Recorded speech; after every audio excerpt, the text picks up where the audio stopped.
Welcome for another episode of the Testing Peers. Today we've got a very special episode. We've got some special guests. So joining me, we've got Ben Dowen. Say hello, Ben. Hello, Ben. Thank you, Ben. And we also got Callum. Greetings. And you're joined by the regular, which is me, Russell. Today we're going to talk a little bit about owning your career. But before we go into that in a bit more detail, I just want to say thank you to our sponsors. So Saffron QA continue to sponsor us. They also love to support the testing community. So if any of our listeners are in the market for a new job, looking to hire talent into their teams, please reach out to Ben. He's available to contact us at ben@saffronqa.co.uk.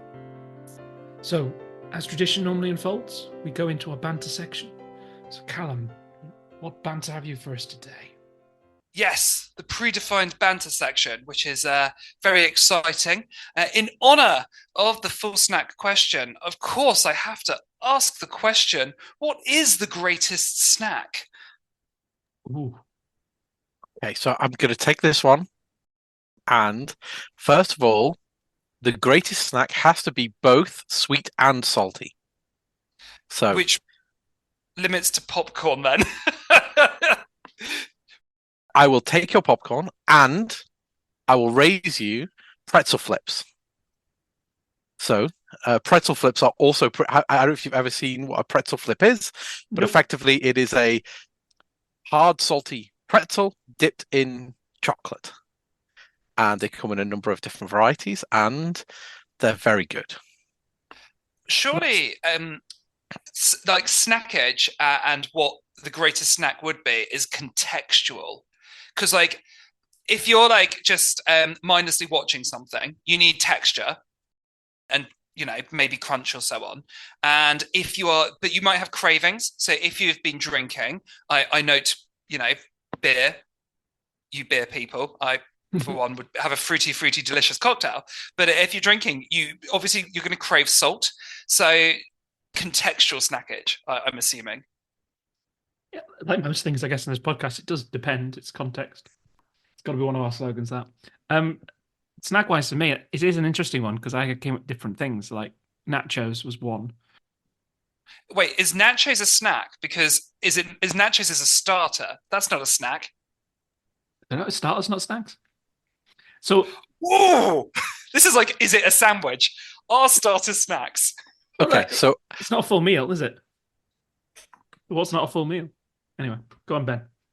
I would argue that I'm an equal opportunity snacker, and I would suggest that anything can be made into a snack if you have it in some way for convenience, not as part of a designated meal, like in addition to, I think, and you'll love this one, Callum, context. You can contextually make things into a snack that would otherwise be, for example, a starter or even part of a main meal. But if you have them with the intent to snack, they can be a snack. Makes sense. So then with context, surely then something like a roast dinner is the greatest snack. Could be for you. But like, I can see pizza being a snack. But if you had a whole pizza, that would be a meal. But if you had a slice of pizza, that's a snack. Oh, cold pizza is a good snack. I see. I'd have to heat mine up. Yeah. So what's yours, then, Cal? I'm really lame at the moment. I'm really into grapes as a snack because they've got like a variety of textures going on and they're sweet, but they're sour. And for somebody who's trying to lose weight, they're sort of a healthier option. For little round balls of watery sugar, they're a healthier option. Because I prefer them when they're crushed, fermented, and then put into a bottle. Also an awesome snack. The liquid variety. Liquid snack.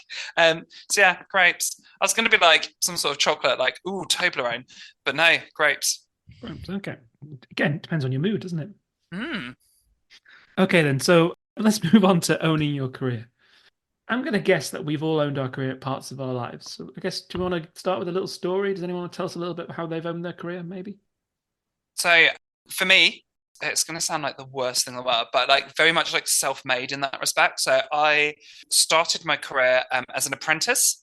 So I jumped in from being like in customer services at a finance organization, got an apprenticeship in testing, and have basically had to learn on the job as I go. And that has meant like building my career by like learning things myself and driving forwards things. So things like exploratory testing, something that I'm now sort of like, I would say pretty okay at, is something that I heard about and I went and learned about it. I like was given opportunities. So when I worked at eBay, the test manager there took us to our first test bash. So then I sort of understood the wider organization. I understood that these were options, but then from there, I went out and worked and to sort of like start joining them myself and bringing things to it as well. So I did work with someone, a test lead, who helped me get my first talk underway. But then from there, I sort of spun it off and I wrote blogs and I did my own, what do you call it? Talks. God, that was the word I just said. My own blogs and talks, and have used that to sort of build my career and propel myself. And every time I learn something myself, I then turn it into either a workshop or a blog post and try to send the love back into things as well. But I've used that to sort of push my own career forwards, as it were. What about you, Ben? I think I've really can break this down into two separate parts of the whole in terms of my career, in terms of owning it. One is owning my self-development, kind of separate regardless of which job role that I've been in. Early in my career, I didn't own my self-development very clearly, but part of that was because of the opportunities I had where some of that was done for me. So I had a test manager who was my manager. I had different people in the organization in the first company I was in where there were various levels of test leadership where I suppose I took some ownership to make use of the opportunities that were available to me and to learn from other people. But it wasn't really very self-determined. I was given training, I was given guidance, I was supported to develop, and that's a good thing. But moving on from that very first job in testing for the second half of my career, I've not again worked for a company that's had any test management that has been my line management, or should I say, that has given me coaching and career progression in a useful way. So I've tended to be managed by managers who are developers by trade and are also managing other developers. They're engineering managers. They have different titles. They don't necessarily understand what it takes to develop. As a tester, as a quality person, they don't have that experience to give me directly. They can support me by allowing me to take trainings or do things that I bring to them. Maybe at an outside edge, they might have something they would like me to do that I don't know how to do that I could find out for myself. But mostly it involves me bringing my own things to the table. So I've really been forced to manage my own self-development for the past 6 or 7 years. I have not had another opportunity. I would either have stagnated or I would have taken control of my own development. Even so, I was owning my own development. I probably took control of my own career more deliberately in my last job moving from my previous company to where I am now, because it's the first time in a very long time that I left a job on purpose in order to seek out opportunities to better the position I was in. I wanted a different title or a different situation. I wanted more money. I was taking active control. The opposite to that, by the way, is staying somewhere long enough to be made redundant, which happened to me twice. So that really is the opposite of owning your own career and managing things yourself, is if you stay long enough to be made redundant, which I would be unsurprised if that doesn't happen to me again throughout my entire career, because it seems to be very common. So do not feel like you've done the wrong thing if you did stay somewhere and get made redundant. It's just really, really normal now. But yeah, that's the opposite of it. Only in my experience. Obviously, for others, that might be different. And if I'm honest with you, that redundancy can be a catalyst as well for that sort of sort of learning and that career ownership. It can be a thing that drives it, can't it? Sometimes it can sponsor it. It can give you money. Also be the opposite as well. Like if you're in that redundancy space, like the first thing you want to do is you panic, or you can, sorry, panic, and very much that just take the first thing that comes along or something that comes along so that you've got a job as well. So although it can be a catalyst, it can also be something that sort of like drags you back because you might be on a trajectory and then go, oh, well, I was nearly like a test manager here, but I just need a job. I'll take this like automation engineer here because I can do it. So it's very worth sort of like noting redundancies are like a two-way street. I remember being told by a fellow peer, Shay Crompton, which is always be available. Now, I don't mean this to be always be disloyal and be ready to take another job at any moment, but it's the other way around. Always be in control, whether that's keeping your CV up to date, keeping an idea about the kind of opportunity you would be interested in, either externally or internally in your current company, and where there are gaps between where you are now and where you want to go to. So always be available for the next opportunity, but that's about preparing yourself so that you can take opportunities when they're available. And I think that's a big part of owning your own career. And that's something I've only started to do more recently, later in my career. That speaks to me massively, that preparedness, being prepared to own your own career, because what we're finding in the market now and in organizations now is that not only are testers expected to be like one-person bands that can do everything, places also want you to be an expert in everything, fully formed. No one is at the moment really looking to train people up. The expectation is that you will own your own career by basically going, okay, I need to be a one-person band. I need to therefore start running proof of concepts in things. I need to start understanding, like, what do I need to do? And you need to own that self-learning, which is something you spoke to, Ben, in order to drive things forward. You know, I've spoken to testers a lot around, like, where do you find time to do these things? Where do you, how do you progress yourself? And a lot of the time, you know, I'm in a very privileged position where I can make time for myself, and I have to make time for myself, even if that's 20 minutes at the end of the day to comment on things on LinkedIn, or to try and write a blog post, or to read other blog posts and learn something. You know, there's been so much stuff about like generative AI, which is an area that we as testers probably all need to start learning about.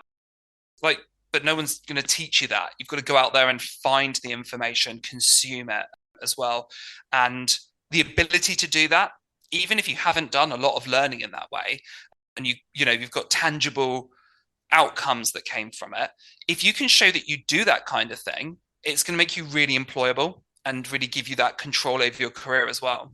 That makes sense. I'm going to say my story is not dissimilar to Ben's, I think, to start with, which was I started off as kind of a sole tester, the first tester in the company by myself. So I had a really good manager, Lindsay, who really encouraged me to learn, put me on courses, you know, those sorts of things, gave me time and space, didn't overburden me with like 100% work on testing, actually helped me grow and learn, which probably shaped some of my learning culture as well, because it's always been my way. I kind of set a goal of what I wanted to get to, and I've done that in every role I've had since. It's almost, I've driven it. I think for the last 10 years, I've not, like Ben, had any tester line manage me at all. So it's always been more driven by me. And to your point, Callum, there, I've had to experiment. The way of learning was to go to things, meetups, conferences, events, online training, YouTube these days, LinkedIn, to read, to learn, to do. And I wasn't able to do that outside of work. I think for a while I was doing a degree at the same time as doing testing. So I did that in work. I had 20 minutes here, 20 minutes there. So I could use blogs, I could read things, I could learn very quickly concepts, ideas I wanted to explore more. And I wouldn't explore them in that 20 minutes. I couldn't get into depth. But I'd use it as kind of exploratory testing. I want to read more. Found a book on it. Bought the book. Lucky enough, someone paid for it. Yay. And then read the book in my spare time, but overtime and that sort of stuff. But I did find that even like when I was doing it, owning it myself, driving it myself was the way I achieved more. But now my role's reversed. I look after a large group of people. And I'm now in that position of privilege, of being able to help, facilitate, enable, encourage, motivate, point towards different tools, provide the tools, encourage people to take on ownership, to take on that experimentation. Side of desk, yes, a little bit, but it's about trying to encourage them to work in a way that allows them to do it in their daytime, as well as if they're really passionate, do it in their nighttime, do it in the evening, do it in the morning for 10 minutes, do it with a podcast like this on the way to work. There are so many different ways now that didn't really exist when I was kind of learning originally. It's really interesting that you can learn, you don't need to spend a week doing something to learn a little bit about something. Yes, a week might help you get into the depth of something, but that's where you talked about proof of concepts. If you actually want to try and experiment more, yeah, it'll take a bit more time. But to get started, to get going, you can start small. And the thing about the testing community, more so than like any other community in engineering, I think anyway, and to speak to what you're talking about there, Russell, is that like you have all these like senior people in positions of like privilege who want to help. The testing community want to help people. It's not like, so like in traditional engineering, you throw something on Stack Overflow, maybe you get an answer 2 years down the line.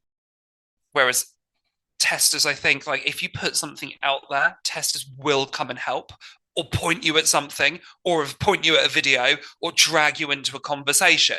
Like you might not have like a direct one-on-one mentoring relationship, but there'll be like a one-to-many relationship of like the community going, oh, you're trying to do this. Have you looked at this? What about this? Have you thought about this? Because yeah, that's just how we do.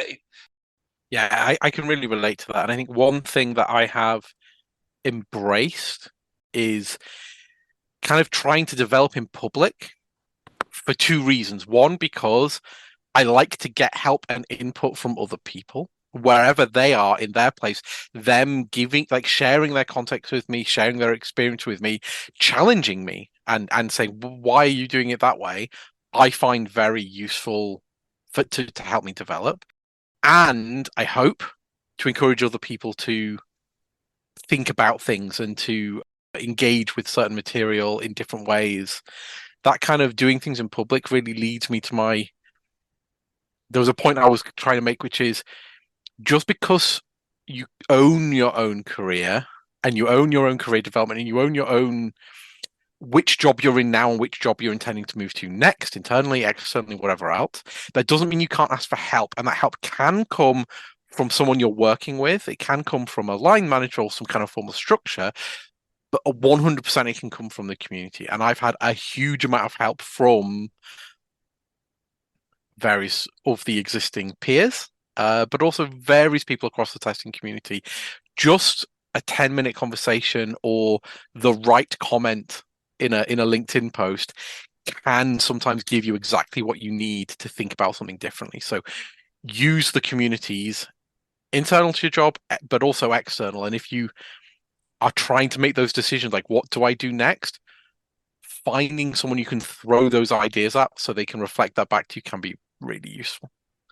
Ben, do you feel that, because obviously you're doing a lot of this stuff quite publicly, are you like in a really good place in terms of like resilience and psychological safety that allows you to do that? Because I was just reflecting on maybe the idea that some people might not have that sort of like either psychological safety or resilience at any given point of time. Let's say they're going through redundancy or something, that might make it really difficult for them.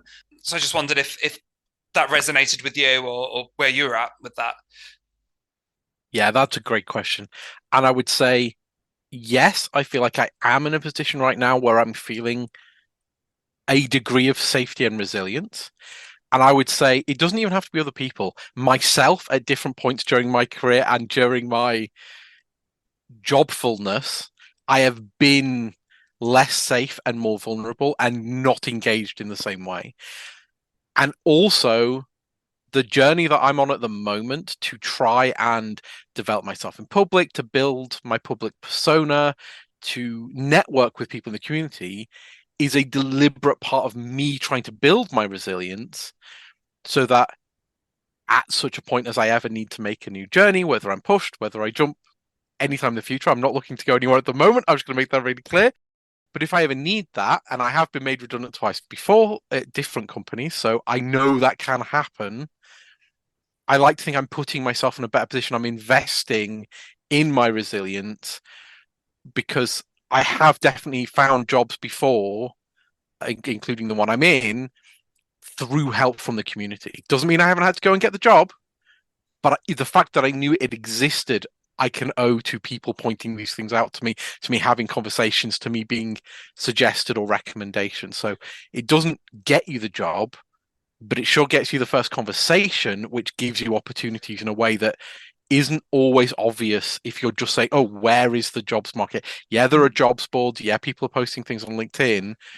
But if you can have a conversation with someone who already works as you know about it, it helps you make those decisions in a much more informed way. It's very, very useful. So building that network is the way I do it. It's not the only way to build your career. There are totally other options that are valid, but it's the way that I'm doing it at the moment. It's also really key, like the networking and everything you're talking about there, Ben, like in terms of having like that, not even a public presence, but having people know what you do. Like I am a manual tester, like which exploratory tester is a fancy way of saying I'm a manual tester. The market is not kind always to manual testers unless you can really prove like why places need you. And part of me owning my career has been putting things front and center, like talking about exploratory testing, talking about manual testing, talking about, do we all need to be SDETs? Like there's other things other than SDETs, there's other things other than automation, talking about strategy, because these are things that I can do and bring to the table. And it makes it visible for other people who might want to hire me. It's a way of owning my career and owning my testing journey, because otherwise, you have to make space for yourself. You have to open up opportunities for yourself by showing that you're awesome and that you can do these things.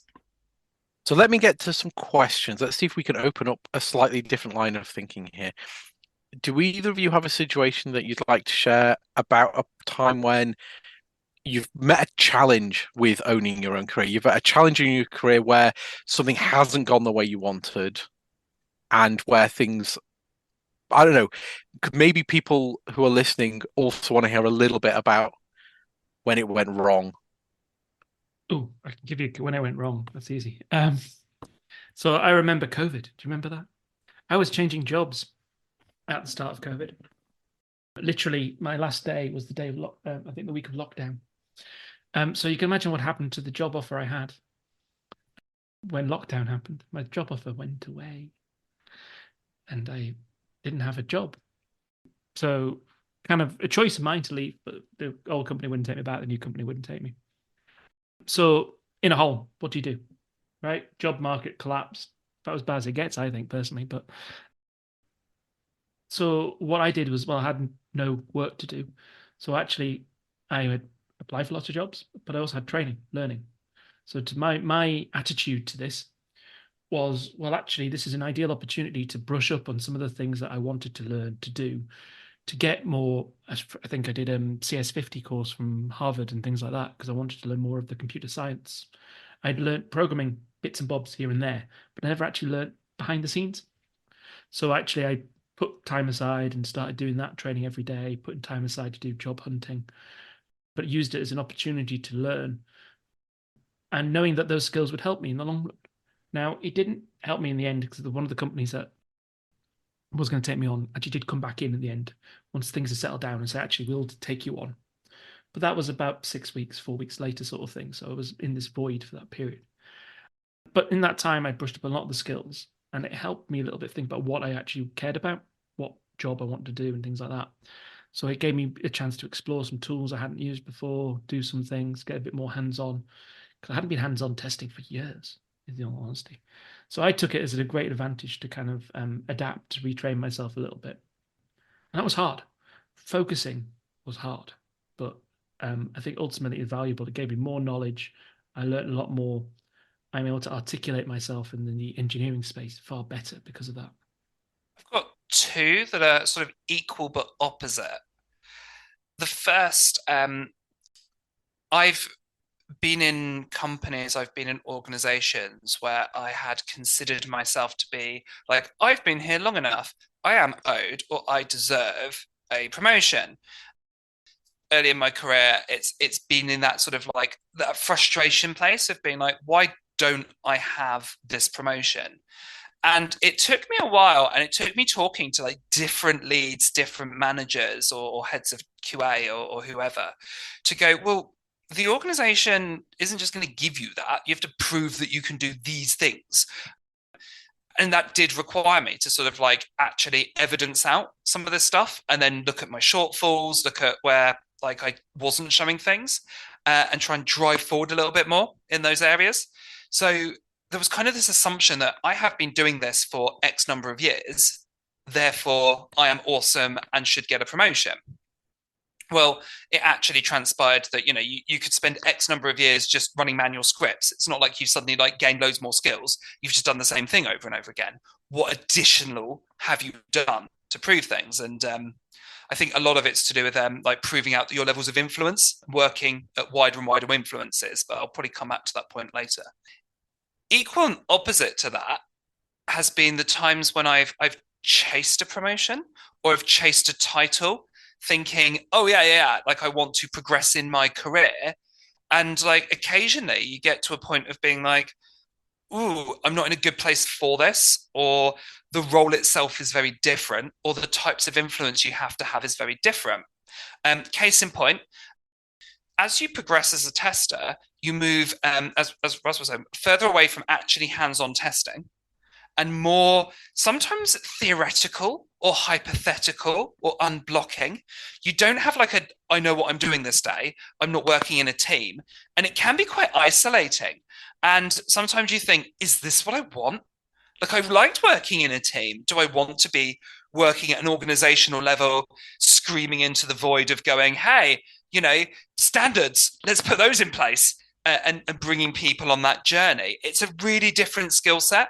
Being an awesome tester and doer of testing is so different from the skills you need to be an influencer at a board or organizational level. And you really have to think like, is that what I want? So yeah, those are things where you sort of like, it can go wrong easily there because you can find yourself like promoted out of doing the thing you're good at to something that you go, what is this? It's amazing how many times people take the job at different levels and think it's just more seniority of the same thing, but actually the ask is the impact, the strategy, they're all different. It does change, and not everyone is suited to every role. More money, it's a bit of a broken system. I will probably say this for another podcast episode, but if the only way to get more money is to become a different type of person, something that doesn't quite work is the honest answer. And there's always ceilings. Don't get me wrong. You can't earn £1 million being a tester, probably. But if the only way to earn more is to go into senior management and management, it's not suited for everyone. Don't chase the money, I guess. It doesn't lead to a happy life. Look for the places that do offer sort of principles and other ways of actually being hands-on and get paid. And companies do. Not everyone does. Yeah, like, and one of the big skills that I talked to in that sense is she said that you sort of get promoted out of like the hands-on stuff. And when people talk about owning their career and what skills you need to progress in your career, like so many people talk about like the actual tool set of testing. They'll talk about like, oh, you need to be a scripted tester, an automator. You need to know this tool, this tool, this tool. That's like breadth of testing. And that's like ammunition or tools for your belt. But really, to progress in your career as a tester, it's about like the levels of influence you have. So it's like a sort of like a general tester, you're influencing your own work, you might be influencing your pod. Then as a lead or a senior, you might be someone that's influencing like a project or influencing other people. You progress a bit more, you start influencing an organization, then you're influencing like up to the board level. It's all about just levels of influence and how you can do that, which is why you tend to find that like the more senior you get, people practice by going to the community and doing talks and so on and so forth. So I think like the main skill is influence rather than testing skills. I was going to say, I always use the word impact rather than influence, but they are very co-located words because you would generally be impacting more people, influencing more people. I like impact because it actually has an outcome, whereas influence may not. But it's a preference, it's language, isn't it? Semantics for testers, we love semantics. But it is an interesting one. It's something we said at the very, very start. I want to come back to, which is this: that in testing these days, in most tech these days, it is more about adaptability. I think you mentioned in your sort of almost T-shaped comb people. We moved away from T-shaped, moved away from combs to the broken comb model. Is my preference because we need people with different depths of knowledge in different areas. But actually, the tech of today is not the tech of tomorrow. The tools of 3 years ago are moving. We're moving away from them already. The speed of change is so rapid, and it's not just technologies. It's sometimes techniques, approaches, moving away from maybe test plans to more strategies, to more having kind of agile definitions of done rather than strategies and things like that. We're adapting all the time. And actually, that's one of the things that we've learned. So I must admit, when I'm recruiting, I look less for you know how to do X tool. I look more for you know the fundamentals. You know the why you use that tool. The how to find an element on a screen. That sort of thing. If you want to automate something, that's the skill you need. How to find an element. Versus necessarily how to do that in Python, how to do that in Java, how to do that and automate it with Selenium or Cypress or Playwright or robot frameworks and things like that. So it becomes less about the tools, much more about actually understanding how you use tools and making sure that people understand that you need to be adaptable in this day and age. What adaptable is different in every context, but actually that is one of the biggest skills that's looked for. The people that look for an exact fit, I think you mentioned some of the people do that, Callum, and they do. I've been in a place where there's more of that going on than I like at times. It's great for that moment, but actually what you end up not doing is building that resilience. You don't build up that capability to adapt to a learning culture, ultimately. And that makes it harder for those people around you, your peers, your community, to actually get on board and to help. So in your organization, you struggle more. I think that's really relevant. And I think that there are two sides to it. In terms of owning your career, we can talk about like career moves. I think that's worth us mentioning briefly career moves. Now, career moves, I think, can be very different. Exactly what you were trying to say, Callum, about like chasing that promotion, chasing that different job. One thing that's worked very well for me recently in my current role is changing team within an organization, because we talked a lot about context. Different teams, even within the same part of the same company, that context shift can be huge. They have a different level of maturity when it comes to the way that they build software, the way that they test. They have different needs, they're different personalities. You can have a different impact. And sometimes, even without getting a promotion, you can help yourself grow by getting into the right team. And I think that sometimes it is worth understanding, if you want to make a career change as part of managing and owning your own career, why do you want that change? And that might not be because you're chasing, it might be, or it might not be that you're chasing money. It might be, or it might not be that you're chasing a different title, whether that's a good idea or a bad idea. But what you are doing is looking to change your context. And if you are going to change how much money you're being paid, you're probably going to have to accept that in order to do that, you're going to have to take on a different context, whether that's more responsibility, acting at a different level. So taking some time to understand what you value about your current context and what you want out of your next context can help you probably try and figure out the why you want to change. And then it doesn't guarantee that the change is going to give you what you want, but it does give you some direction to head in. Which brings me to another question for you both.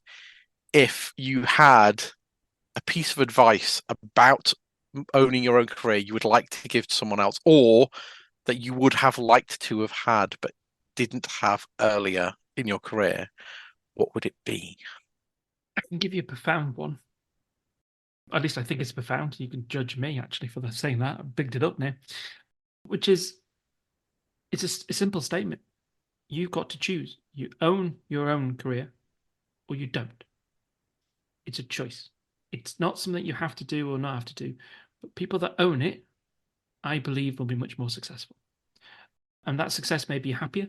It may not be promotion and all the rest of it, but actually you'll be more engaged in what you do. And that to me is better. But you don't have to. But if you want to work in tech for a prolonged period of time, I think you do. But you've got to choose. No one can force you. But if you're not on that path to want to learn, I think you'll struggle within an IT world for a prolonged career. Short-term career, not a problem. Long-term, you're going to hit ceiling. You're going to hit roadblocks. You're going to hit obstacles, boundaries. So my view is you've got to ask yourself that question. I wish I told myself that earlier and kind of chose the right path to learn. And it's hard at times, but I do think you've got to pick that path. And I would say, and being ruthlessly pragmatic, is to remember that organizations and companies, not all of them are looking to build engineering centers of excellence. Sometimes you'll go to an organization and they just want you to fulfill a function. And if you're in one of those kinds of environments, you're never going to get traction in sort of like learning or building yourself and your career. So in those situations, you have to look outwards. You have to look into the community, and you have to do it for yourself, not for the role that you're doing at the moment. Because you'll be onto a losing battle by saying, hey, I could do these things, I could be better. If they're not looking for it and they just want you to do this thing over here, that's all they're ever going to ask you to do. So look outwards, build yourself up, and know that that's something that's going to, prevail when you look for your next move. What about you, Ben? What's your advice that you would give? I like your advice a lot, Callum. So I already shared with you the advice that I got from Shay about always being available. I wish I had heard and understood that advice earlier in my career. I think that paying more attention to being prepared to job hunt or look at different roles within the companies I was in earlier and paying attention to that would have served me very well. I'm still happy with the career where I am at the moment, but I think I could have made some better choices earlier on, and I hope I will now make better choices now. And with that, I kind of want to echo one of the things that you said, Callum. Yeah, I really liked what you said, Callum. I definitely would echo that advice. I also already mentioned the advice that Shay gave me earlier on, which was about always being available and my interpretation of that. And I do think that being able to act on that earlier in my career potentially would have been very useful. The other thing I really want to echo is this idea that your career growth is for you. Your professional development is for you. It may well be valuable for your current employer, but it isn't for them. And the converse to that is, and I've heard people say this, and it irritates me when they say it. Oh, well, why should I do this for my company? Because why would I bother? Because they're not going to reward me for it. It's like, cool story. Your growth isn't for them. It's for you, right? And that's really the fundamental thing is your growth is for yourself. And if you're going to own your own career, you need to own your own growth and your own personal development. And that comes from the fundamental thing of you do it because you want to learn more, you want to improve, you want to use self-reflection to change. And you have to do that for yourself because you cannot be motivated to do it for someone else. Because newsflash, they may be supportive if you're lucky, or they might not care at all. And that's fine because you should care and it should be about yourself. So yeah, that's me. Go ahead, Callum. I had another piece of advice that I would like to give, and I'd just like to talk directly to all the manual testers out there. Hello, manual testers.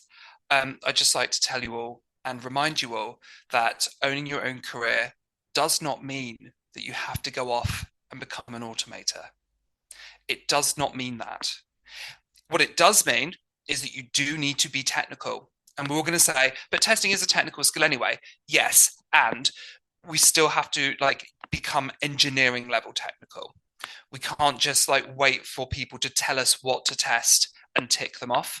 If you want to progress in your career as a manual tester, you do have to pick up some additional skills around questioning, using things like Three Amigos, very gendered, sorry, using things like exploratory testing, using tools, being able to talk confidently throughout the engineering stack about where risks might lie and influencing about risks. I see a lot of people and I see a lot of manual testers who worry that their careers are going to stall because they're not automators and they're not coders. But as a manual tester, there are roles out there, there are positions out there. You do have to work a bit harder. I'm not going to lie to you. You have to work harder if you've got that manual skill set, because the market is all about pipelines and it's all about automation.